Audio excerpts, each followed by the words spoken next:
Simply put, we're at a different place when it comes to sports nutrition in the 21st century. I've been in this area for a long time, and it used to be that the fundamental pillars of sports nutrition were having enough carbohydrates to take part in the activity, and then protein. It was all about protein. And I know there's people now who are still, banging that drum, protein. And for good reason, it's important. But we're at a completely different stage, and that's actually in two ways. First of all, there's so much more access to information.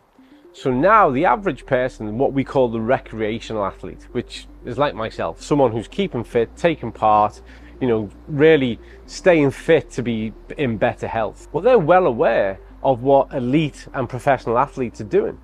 And it's absolute common sense that you would say, okay, well, if that's what they do at the very top level, then maybe that's what I should do, because everything is relative. So the stress that we put our bodies under just to stay fit and healthy is relatively very similar to the stress that an elite athlete is putting themselves under to be the very top of what they do. And so it makes sense. You would always look to do the best. And so now sports nutrition, and this is whether or not you're a gold medalist Olympian, a professional rugby player, soccer player, is exactly the same as that person who's going to the gym, who's taking part in a Pilates, a Zumba class, the keen runner, triathlete, surfer. It's exactly the same.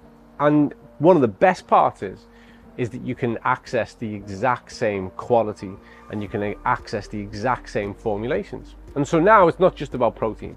What we're looking at when we consider our protein needs is how much we need across a day, total amounts, but also recognizing that if we're going to consume proteins, what we want with that is something that's far more food-like. So we want it, especially in recovery, we want it to be far more, contained in nutrients, vitamins and minerals. And then we're looking at our increased need of those elements. If we look at the gut, for instance, and I'm going to start, something like Xenobiotic, which is going to deliver those prebiotic fibers to nurture the gut so that the gut can better absorb nutrients. And believe me, exercise, sport and training takes its toll on the gut, and 80% of our immune system functions from within the gut. And then we move on. This to me is the ultimate sports performance nutrient, omega-3, DHA and EPA. It's the resolution. Exercise causes muscle damage, causes neurological damage. The adaptation, which is where we improve, is all about the resolution, bringing those inflammatory markers back down and enabling the muscle to recover and be stronger.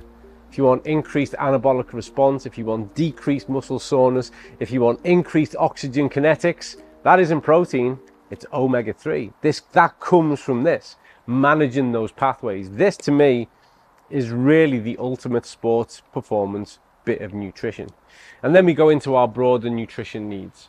One of the key things I will say, and it's whether or not it's a child's multivitamin, for multivitamins for adults, when we're looking at topping up on something like vitamin C or D, the key thing is to ensure that if we're participating in sport from the top level all the way through to keeping fit, it should be backed by Informed Sport. We should have that certification to know there's no cross-contamination, there's no risk of something being in there that's going to give you a positive on a drugs test, there's no risk to you in your personal health, well-being and safety, that everything is verified, individually, independently, objectively, batch tested, safe, effective, 21st century sports nutrition.